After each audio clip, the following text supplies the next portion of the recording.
En este vídeo vamos a hablar de la conducta, del comportamiento. El comportamiento es el objeto de estudio de la psicología y además lo estudiamos de forma científica. Si queréis saber un poco más sobre la psicología científica, tenéis un vídeo respecto a ese tema. ¿Pero qué es eso que llamamos conducta?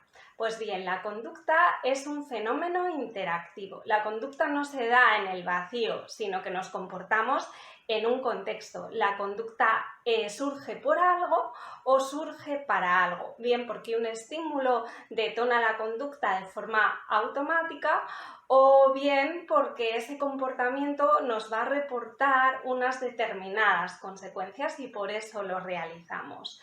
Es decir, la conducta emerge en esa interacción del sujeto, de la persona, con su contexto, con su medio, con su ambiente, entendiendo además por ambiente algo muy amplio, tanto lo que sucede externamente al sujeto, lo que sucede fuera de nosotros, como lo que sucede dentro del propio organismo, dentro de la persona, porque a veces reaccionamos o nos comportamos ante algo que está en nuestro interior, por así decirlo. Por ejemplo, cuando sentimos un dolor, una molestia física, eso nos puede generar una determinada respuesta emocional o puede dar lugar a ciertos pensamientos sobre la búsqueda de posibles causas a ese dolor o puede detonar una determinada acción, por ejemplo, buscar un paliativo a ese dolor o a esa molestia.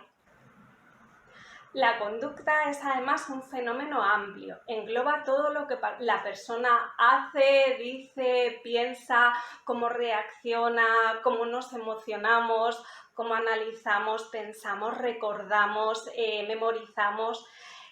Skinner, de hecho, decía que todo aquello que puede representarse por un verbo sería conducta, ¿no? Hablando así en términos muy generales. Y para entender mejor lo que es conducta, podemos clasificarlas en varias categorías. Por un lado, podemos clasificarla en función del observador. Y aquí encontraremos conductas externas, manifiestas, que pueden ser observadas externamente, y encontramos, por otro lado, conductas internas, encubiertas, que solo pueden ser observadas por la propia persona que las realiza. Además, tendríamos otra categoría de posible clasificación, que sería en cuanto a su morfología o forma. Y aquí nos encontramos con conductas que pueden ser motoras, conductas que pueden ser cognitivas y respuestas fisiológicas. Las emociones, por ejemplo, tendrían componentes de todas estas formas. Por ejemplo, las emociones tienen una parte motora, como pueden ser los gestos cuando nos emocionamos. También pueden tener una parte cognitiva y tienen una gran parte de respuesta fisiológica que caracteriza esa emoción.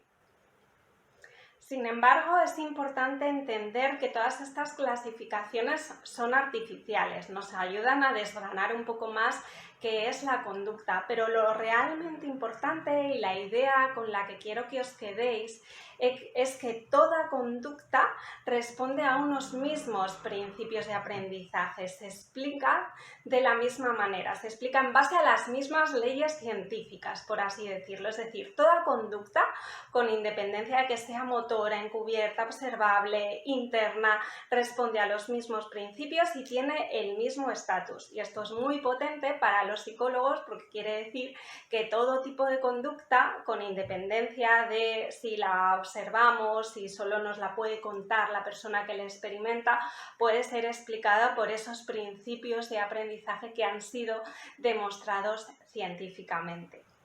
La conducta es además un flujo continuo, constantemente nos estamos comportando. Eso quiere decir que para estudiar o analizar de forma científica y minuciosa un comportamiento tenemos que aislarlo, tenemos que segmentar de forma artificial ese fragmento del flujo de conducta. Y ahí lo que haremos los psicólogos para explicar cualquier comportamiento, bien sea externo, manifiesto y observable, bien sea encubierto, vamos a analizar los elementos de los que esa conducta es función, es decir, cuáles son los estímulos antecedentes que detonan esa conducta y cuáles son, llegado el caso, los estímulos consecuentes que vienen después de esa conducta y qué impacto tienen en la misma, si esas consecuencias hacen que esa conducta se vuelva a repetir o si por el contrario hacen que esa conducta vaya remitiendo. Bueno, de todo ello hablaremos más profundamente en otro vídeo. Como podéis constatar, estudiar la conducta es algo apasionante y más cuando se hace de forma científica, es decir, recurriendo a esas leyes o principios que la rigen, ¿no? Recurriendo a los procesos de aprendizaje de los que hablaremos más profundamente en otro vídeo y recurriendo al análisis funcional de la conducta, del que también hablaremos en otro vídeo. Luego no es todo tan simple, es cierto que los psicólogos podemos explicar en base a esos principios de aprendizaje cualquier conducta, de la más simple a la más compleja, pero veremos que también tenemos que tener en cuenta otras variables que influyen en el comportamiento, aunque no lo determinan, no son la causa del mismo, pero que nos van a ayudar a explicar de forma más global, más concisa, cualquier comportamiento o el comportamiento en sí que estemos analizando. Espero que este vídeo os haya sido útil y os espero en nuevos vídeos.